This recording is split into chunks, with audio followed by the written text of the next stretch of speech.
Hello, everybody.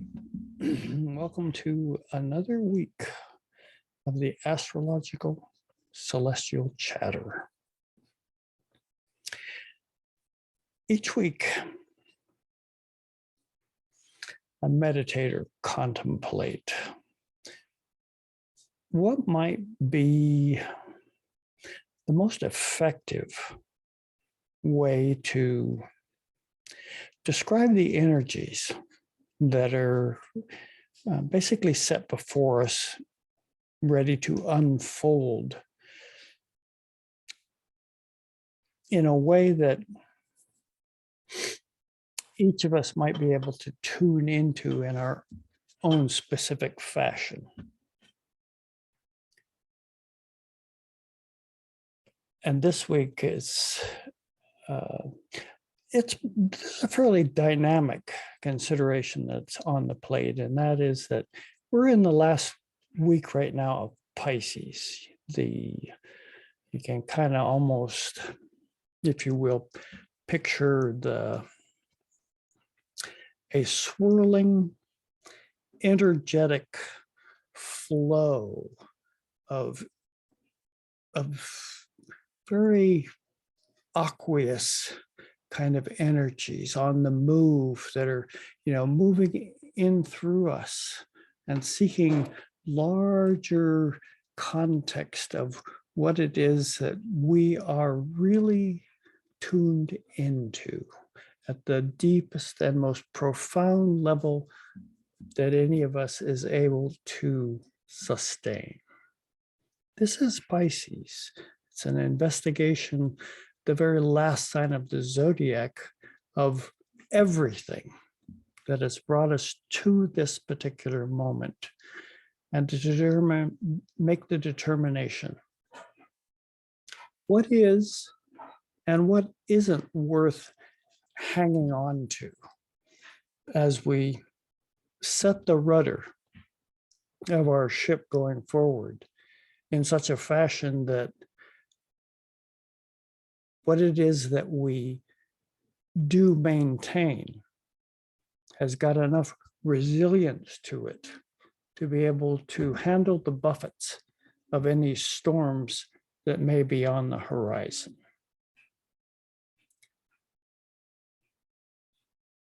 And did we learn anything in this last 3 weeks of Pisces? We're in the fourth now, or we're going to be in the fourth this next week. That is going to basically support our soul awareness in such fashion that we're going to have the willingness to be strong in the experiences that are on the horizon. And as I was indicating, we're in for some dynamic change. Every year it happens. This year on the 20th of March, we're going to have the Spring Equinox. We're in water right now, Pisces. This is a very almost internal type of energy at one level, and yet it affects all levels of consideration. The beginning of Aries on Sunday, this is the kind of the focus of what I want to consider for this week. So I'm not going to put up a whole lot of charts. I will put up one chart, and that chart will be for the Spring Equinox, which happens at here on the West Coast at 8:34 in the morning on Sunday, the 20th. And your time will vary depending on where on the planet you happen to be. But because of the potency of this particular type of energy shift from water into fire, it doesn't matter where on the planet you are. This the dynamics of this particular type of energy are something that you just can't ignore. It's just not not in the cards, and it's one of those charts. It's kind of like this is the beginning of the tropical zodiac, 0 degrees Aries, and so it's a birth chart, and the birth chart for 2022, the spring equinox, of what the next year has in store for us is kind of the flavor, but before I put that chart up, I'll just run through real quick look at the type of considerations that are on the plate for us this week before we get to that. And that is and basically, when I looked at the chart, the aspects that I saw were for the 17th, 18th, and 19th, and the 20th, you want, if you're going to throw in the spring equinox as well. On Thursday the 17th, make sure that is a Thursday, it's a Thursday, Mercury comes into sextile with Uranus. And sextiles are a half of a trine. So there's a energy signature that spells more of a harmonious kind of thing, in that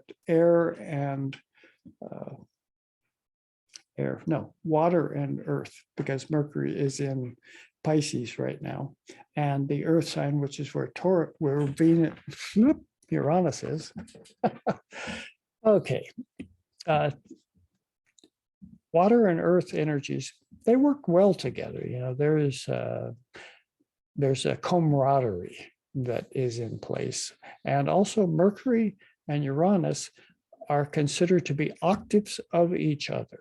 And Uranus is considered theoretically the higher octave of Mercury, in that Mercury is about communication and talking and thinking and that kind of stuff. And Uranus is about taking that thought processes and expanding them beyond what we would refer to as limitation. And I think that's a good way to put it. And so these two planets in a sextile to each other they're having a conversation right now. It says, is there or are there factors in play that can be expanded upon and brought into our conversations in the daily experiences that we're going through? Anyway, that's Thursday. Friday, full moon. Let us just say that those in the medical profession right now, as with any full moon, be advised it's a Friday full moon, and you want to be on your game. And the reason why is because people do things on full moons that they wouldn't necessarily go out of their way to do normally. The lunatic, so to speak, is on the loose. And this particular full moon across the very endings of Pisces and Virgo, it may carry a signature that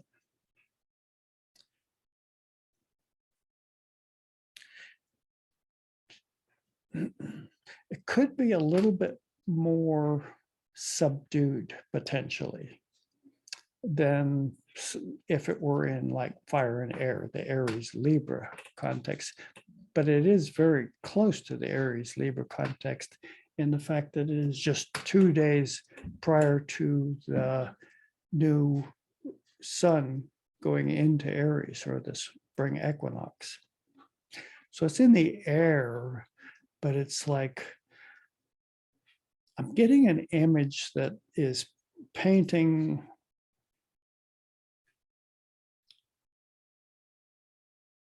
what it's doing is the vision is of a ship preparing for a storm. And therefore, making sure that there are no loose ends to what it is that your deeper level of consideration has been offering for you lately through the month of Pisces.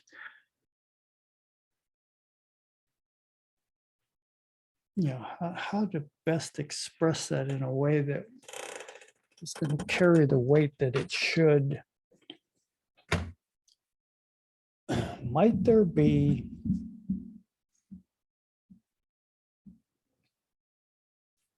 folks on your wavelength that you have had maybe some tense energy with, and you have reached a point where you basically have to stick to your guns. Is there or are there factors in why it is that the two of you have wandered similar or parallel paths for a season or seasons that are ready for a change? And the change can be that particular trajectory is no longer relevant, or equally, maybe there are factors that need to be placed on the table to adjust the trajectory of what it is that the two of you have been investigating. Both of those options are on the table. Am I done with this particular experience that I've shared for however long?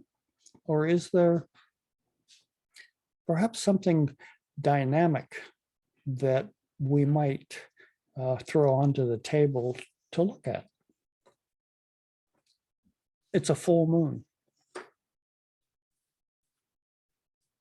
That sensation, the moon, how we feel in Virgo is, are there factors in the mix of this time frame that have learning quality built into them? Is there a context within which there might be levels of learning or understanding that are begging for more?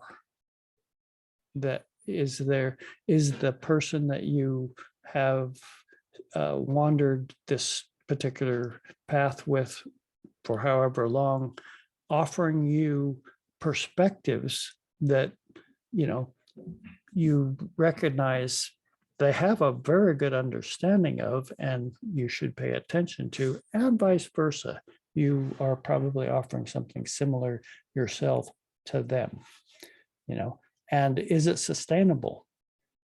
That's the kind of question that, as we get to the waning phase of Pisces, we all need to consider before we, I'm going to say it's conceivable. I get the image of, people jumping ship, which may be quite appropriate as the storm approaches, and using the storm may be an analogy that seems a little intense, but the shift from water to fire quite often is an intense shift. And on Saturday, the 19th, Venus, how we, engage with others, is going through Aquarius right now, and is going to be moving into a square with that Uranus. And so it's kind of like expect the unexpected, where's it going to happen? In an Aquarius room. room in an Aquarius context, in that the process of group energy, Aquarius, has got this Venus flavor saying, you know, are we being appropriate with one another in how we share our thoughts, how we share our time with one another? Uranus coming into a square with that Venus is basically going to say, you know, if there are any chinks in the armor, so to speak, or cracks in the strength of what it is that this group energy is about, they're going to be exposed, and perhaps abruptly. And we should be ready for that. And even more dynamic than to this is the fact that Mars, the ruler of Aries, and this spring equinox is still only a couple of degrees away from that Venus in Aquarius. And Mars is generally not a take prisoners kind of a character. It's the energy of the warrior,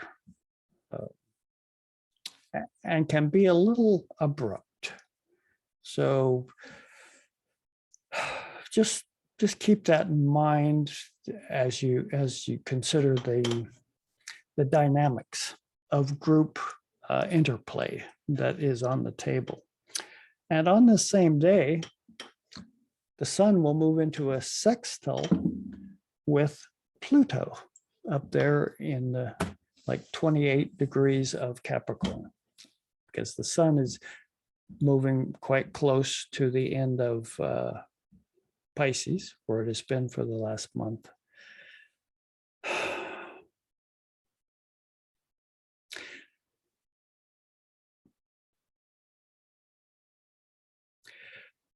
The kind of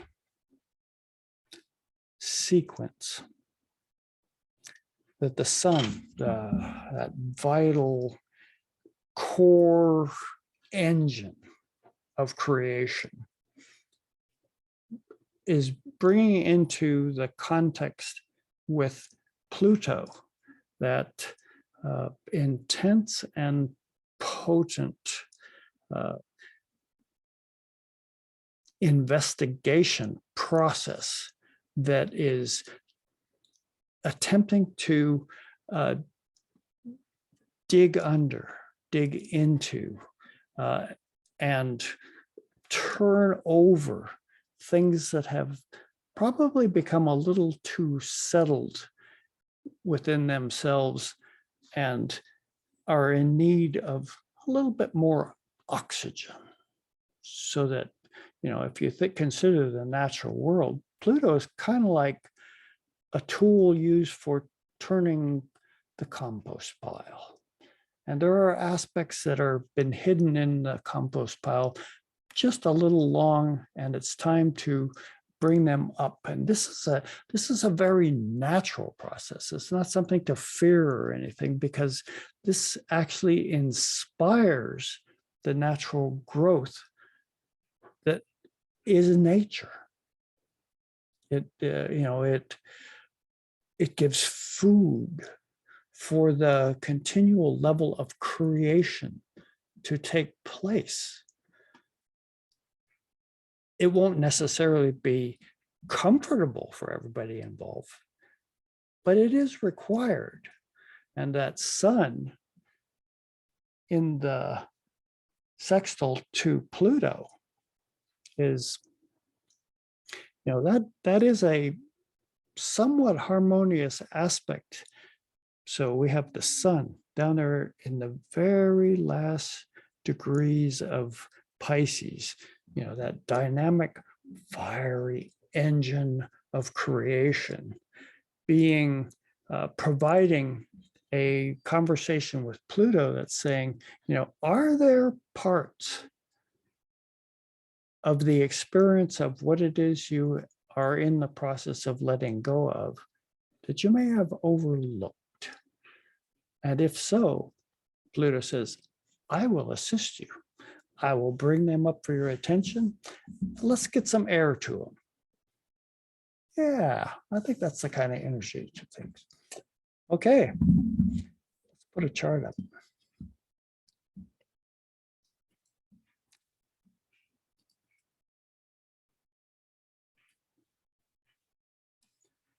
This is the spring equinox chart. I've done it in a 0 degrees Aries format because, after all, that is the key to the spring equinox.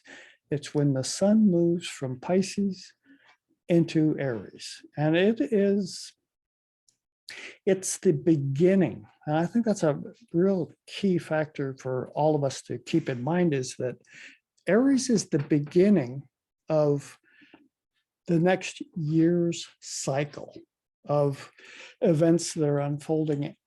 And so just like any chart, it's like a natal chart. It is a natal chart. It's the natal chart for 2022 to 2023. The sun has just entered the first sign of the zodiac, Aries. It is moved into that environment that is the warrior.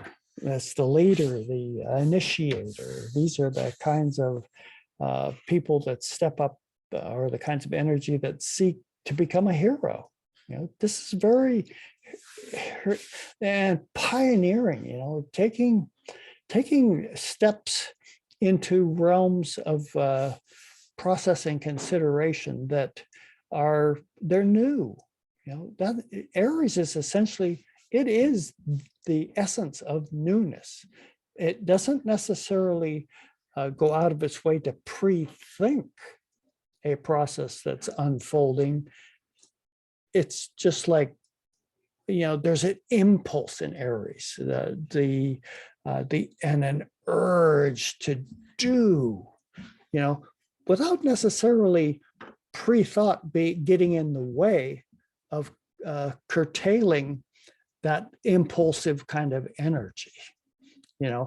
Ruled by Mars. We just talked a little bit about Mars. Mars is up here in Aquarius. You see my cursor here, right near Venus. So that Mars in Aquarius brings into the consideration for some of the factors as to what might this year ahead hold for us. Because Mars is the ruler of Aries. It's in Aquarius. Might it be that there are factors of community, factors of group energy that are being stimulated as we go into this year, probably a little bit more than the individual per se. Even though if I were to just glance at basic Aries, I would say that is the individual, that is self, that is I am. Mars says to this I am, but what are you a part of? Yes, you are an individual, but an individual by themselves can only accomplish so much. And if, as an individual, you were to pay attention to the interaction capacity that you have with other individuals, might there be opportunities to grow that I am just a little bigger? I say this for a very particular reason, and that is that as an individual, I am separate from everything else. You're very limited, extremely limited. You can go so far, on your hunches about what it means to go out and accomplish things. But unless the accomplishment here on planet Earth has some sort of a connective fiber of recognition that others are a part of this equation and must be included.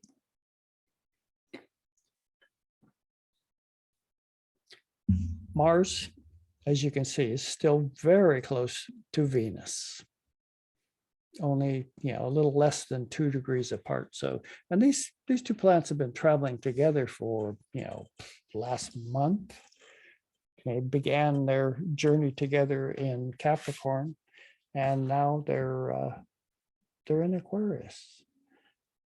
This is a pretty dynamic energy, because we could say Mars self is interacting with Venus other as a theoretical masculine feminine signature that is seeking more inclusiveness. In Aquarius, what does the group energy have to say? Okay, back to our spring equinox. In this chart, we will notice that the moon over here it's got like 7 minutes left of the sign of Libra. So once again, Libra, ruled by Venus over here, is still within the realm, for the next, maybe an hour, but I doubt that it's even an hour. In Libra, the arena of the interaction experience of being with others. And the moon is how we feel. It is how we're in touch with the experience of what does it mean to nurture processes. How connected am I to home? These are very lunar considerations. And is my clan cohesive or not? And I think that clan thing is important here because of the fact that Venus is in Aquarius. What is your clan? Do you have a clan? Are you seeking a clan? This particular initiation point for the cycle of the unfolding of the rest of 2022 into 2023 is asking that question. So pay attention to those moments and those thoughts that cross into your mind, that tickle the strings of your heart. Do you have a particular clan? It doesn't necessarily mean that it needs to be a blood family perspective, because for some, that isn't necessarily the case. For others, it is. Neither one is more right or wrong than the other. It's just the way it is. Oh, what other kind of dynamic aspects? Well, the moon, just so that we don't forget our Pluto up here, it's just coming out of its square with Pluto. Although it's still so friggin' close to it. You can't leave out that Plutonian factor that we discussed with the sextile that the sun had just formed at the end of Pisces with it. And so I would, how would I hazard a consideration for what Pluto has to offer into this step into spring of 2022? Well, from the gardening perspective, have you been turning your compost pile? From the experience of what it is to be a human being, are there stagnant aspects? What, the winter has left you to contemplate that need to be revitalized? Those are very relevant as we start into this 2022 season. Oh, what other kind of dynamic aspects do we have in play here? From the sun. The moon is in an quincunx, 150 degrees. It's approaching it very closely. It's only 7 minutes away from thing. And a quincunx it's an odd aspect in one sense, because elementally, these two particular energies wouldn't generally see eye to eye, because their perspectives are, from an elemental thing, fire. And in this case, it's fire and air, which you normally would say, well, yeah, fire and air, they work really, really well together. But within just a few minutes of this particular lunar solar aspect, the moon is going to be moving into Scorpio, which is water. Think of water and fire. How well do they mix? Well,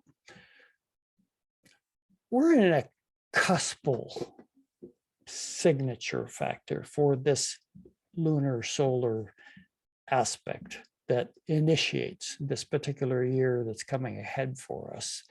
And it's kind of like we have to make the call, am I going to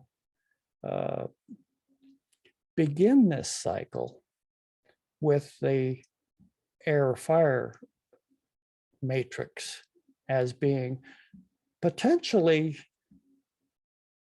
other people have significance to what it means to be a self. There's your Libra and Aries signatures dancing with one another prior to the Scorpio energy coming in there and saying, oh man, fire and water, I need some space.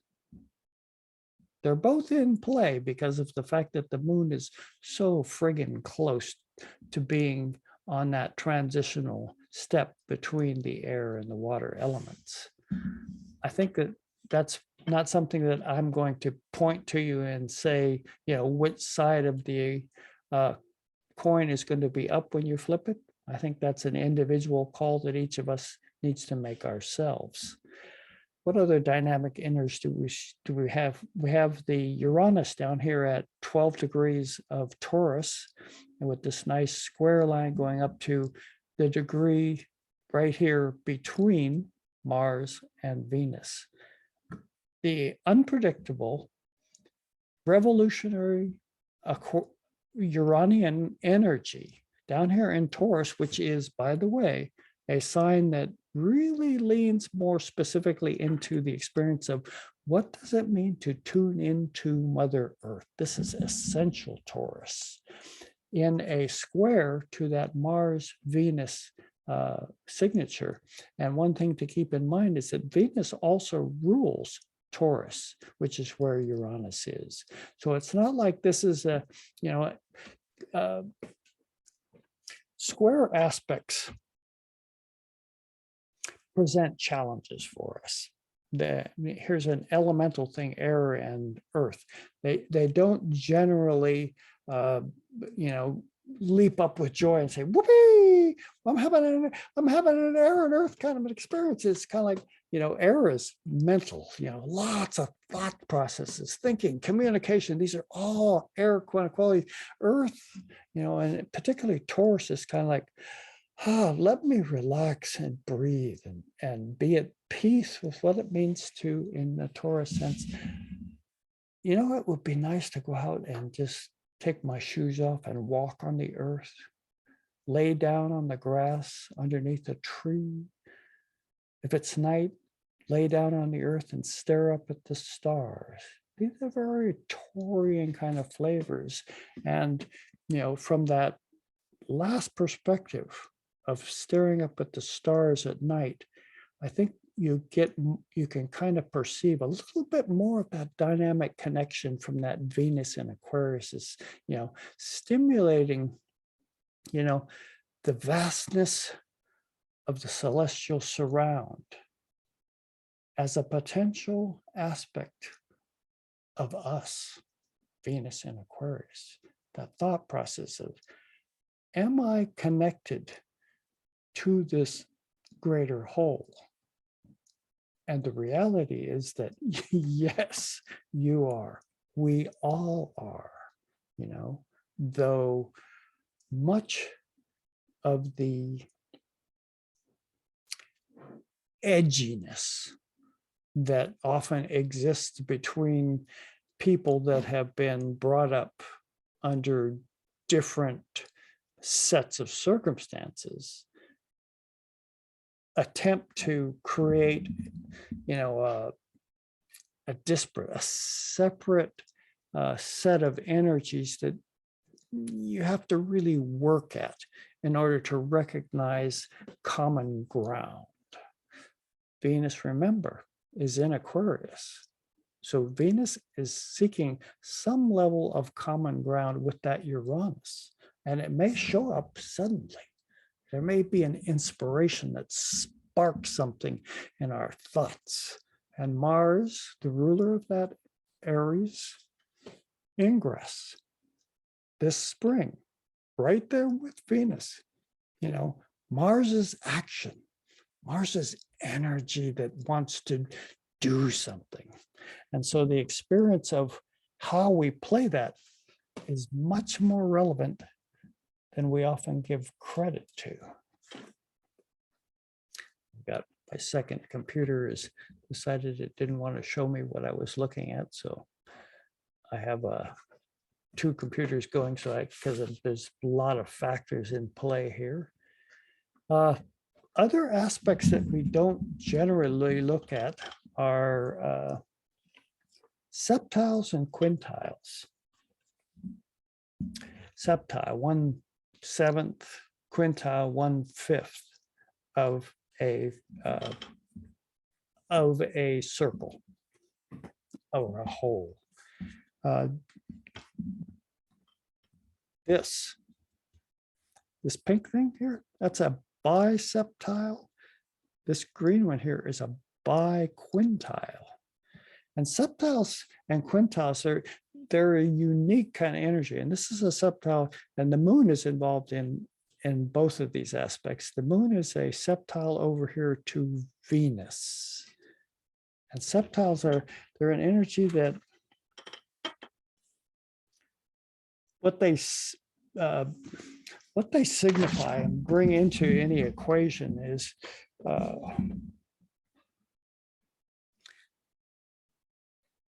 they're bringing in factors that seem like they're coming in from other dimensions. And as soon as I say that, I'm brought back to that image of laying underneath the celestial stars in the evening sky and recognizing the level of the potential for supernatural levels of awareness to put it in appearance. This is a septile kind of a consideration. Alien. That's another term that you could use for a septile too. So here we're talking about the moon, how we feel in Libra, in the context of being with others, in that biseptile with Venus, in the field of Aquarius that has to do with finding our cosmic tribe that we hang with. Might we not jump into the level of judgment of those who land within our wavelength this year? Because the energy right here at the beginning says, there could be aliens in the mix. And, some of you are going to go, oh yeah, they're already here. Whereas just from an etymological standpoint, the alien could be as simple or relevant as a person's perspective to how they engage with the environment that they find themselves in. Because there are some who have a sensing that, I feel alien here on planet Earth. I have a feeling, there's that moon in the Libra, I have a feeling there are other places that I've been. And I don't feel like I'm alone. Venus over there in Aquarius. There are many who recognize that this little stint that we're doing here on the Earth plane is just one step in a very dynamic set of factors and paths that we are following. Just some little interesting thoughts for you. Quintile, the quintile of the moon to Neptune. I think some more lines almost along that same alien kind of perspective. The thing that quintile represents is invisibility, spiritual things. These are factors of, of the non-physical realms. And so here we have that moon doing a dance, a quintile, biquintile dance with Neptune across here. Neptune, ruler of Pisces, has just recently been tickled by the sun going over it. And so Neptune can feel pretty non-physical.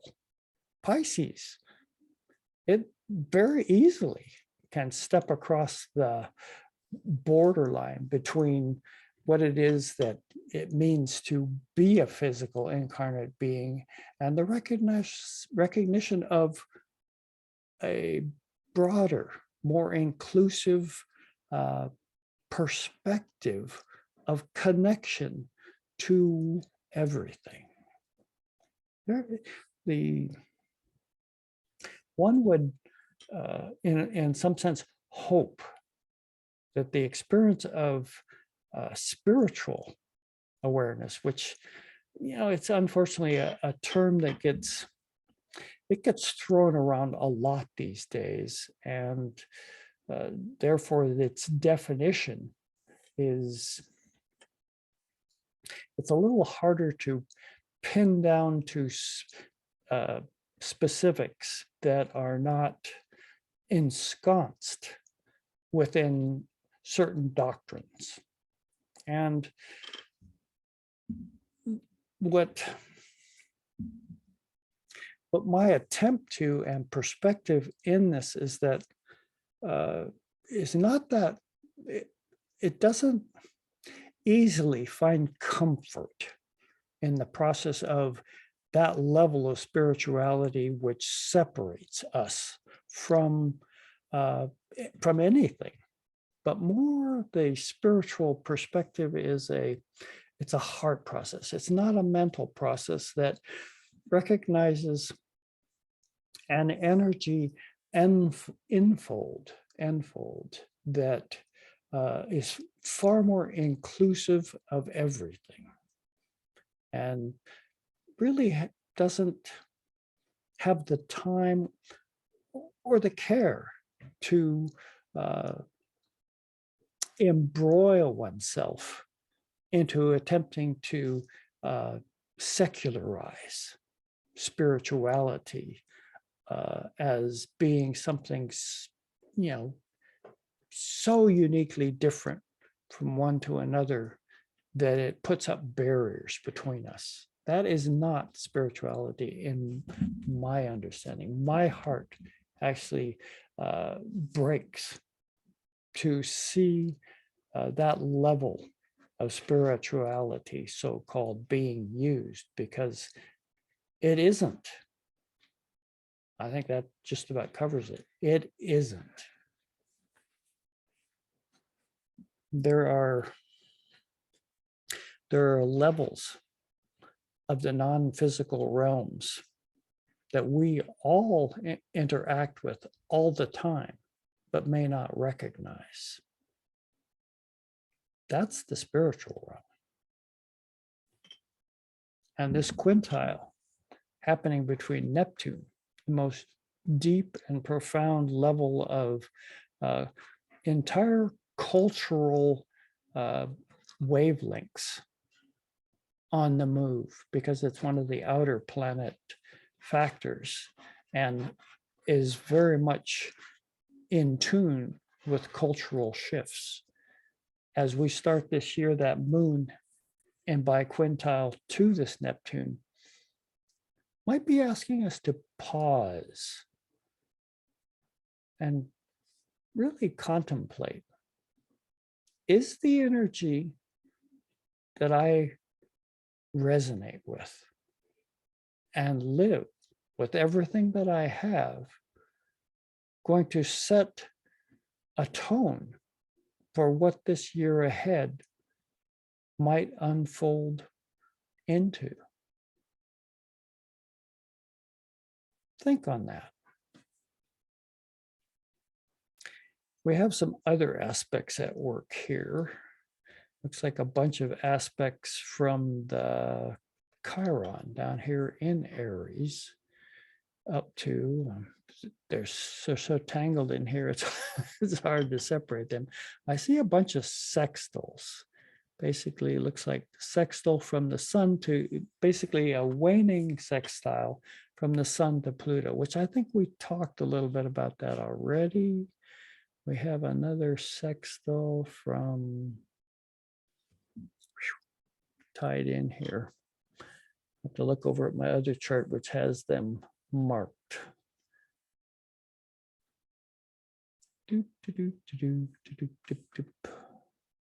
Yeah, hard to, there's so many factors in play here. I do see that we have some septiles also here between Jupiter and Pluto. And which, I would include the Mercury in there as well. And since the septile is such a unique signature of that, that supernatural alien quality, and we consider Jupiter the other ruler of Pisces, in cahoots with Pluto.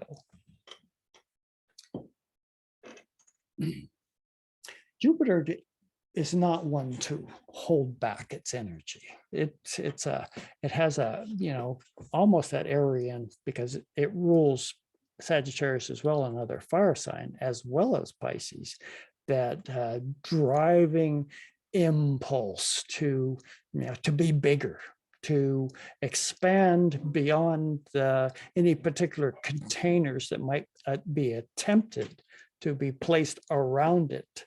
And so we have this Jupiter Mercury, how we think and how we communicate in Pisces, really stirring the deepest possible profound considerations of life in a subtle configuration with Pluto, wanting to, in some very dynamic fashion, make sure that we are stirring rather diligently that composting of the past that needs to be refreshed. And how's it needing to be refreshed when it gets this Jupiterian energy that is saying, are there supernatural factors that may develop from and through this composting process that, if we aren't paying attention to it, this is a head thing, or aren't feeling it with our heart and our soul, there's our Pisces side, that we might be missing in allowing something dynamically new to be born, to be, and this is essence of spring.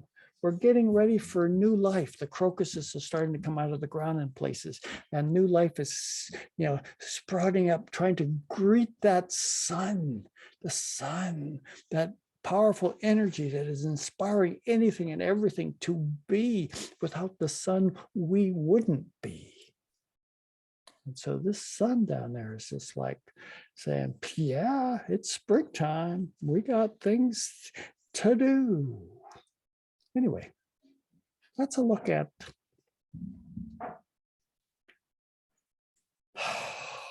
our spring equinox chart. We still have a lot of energy here in the Piscean flavor. There's still deep and profound potentials seeking our audience, seeking us to, really be clear on if we've cleared the decks enough.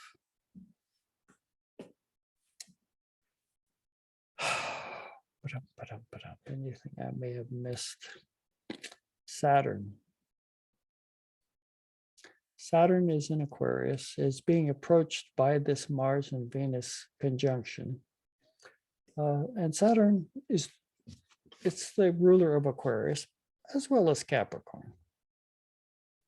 Saturn can be looked at as structure, rules. It's our bones. It's a methodology that works within parameters. In Aquarius, the parameters of what those rules actually are may not quite be as pertinent as once we actually may have been directed to or taught was the case. Because the flexibility of the container where Saturn currently is, which is Aquarius, I'm come up with the saying, two of them. One of them is think out of the box.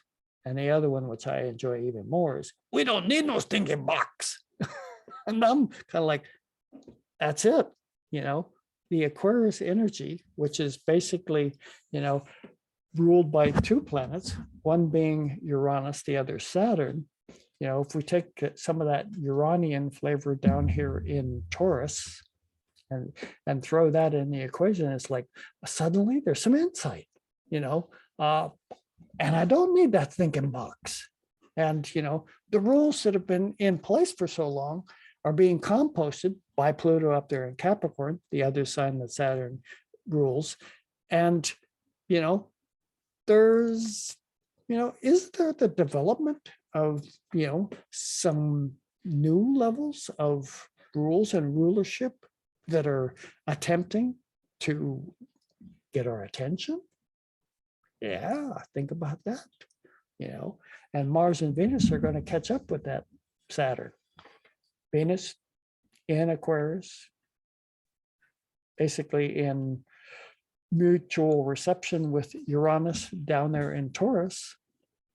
There's a real dynamic energy that this particular square that's in play is saying, it's not really the challenges so much as what could be theoretically edgy and an air and an earth sign may not be able to find a common ground on. It's more like a welcome to the edginess, so that what can develop is going to carry with it the strength that the opportunity that a square can actually bring into any equation when you actually understand it. The squares and oppositions are challenging aspects. And the reason that they challenge us is because they want us to shift our perspective in a way that will allow us to grow. And so this Saturn, Venus, Mars in Aquarius playing with Uranus down there in Taurus are, maybe spontaneously creating instances that we wouldn't normally be comfortable with, but if we, can sit with them, not in our heads, but in our hearts long enough, we may discover that there is something at work that has a dynamic potential to awaken parts of us that have been asleep, perhaps way too long. Okay, that's enough chart time. There are always other things in the charts, and I want to just say this is a welcome to spring consideration right now, which is, it's never a small factor. This is the whole entire planet right now is going into the spring equinox, and we're being invited to allow an unfolding of new energy that doesn't necessarily, well, it doesn't go out of the way to predetermine how that energy is going to be played. It's just new. It sits there like a good idea. I'm going to just slide over here so we can get a slightly different energy of the whole scene of this Akashic library I've been sitting in while I considered this particular solar ingress into Aries. And the reason for this particular image is because there are things afoot that we can discover that along our paths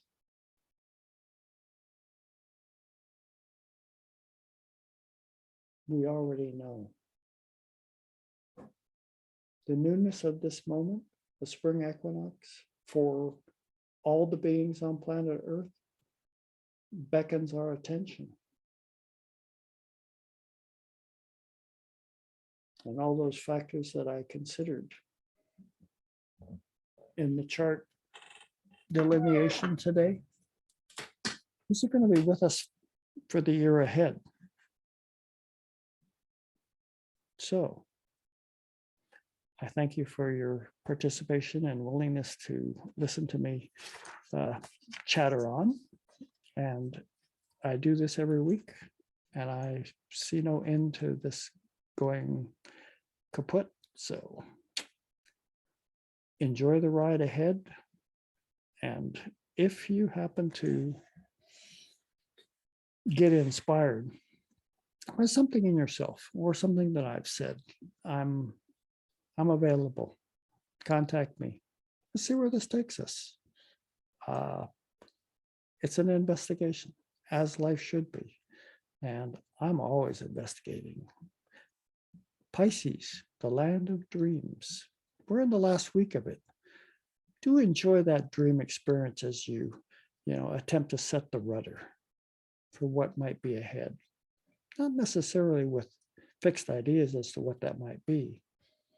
Maybe open-ended opportunities of potential that you may have been holding back on. Happy celestial chatter, everybody. Ciao for now.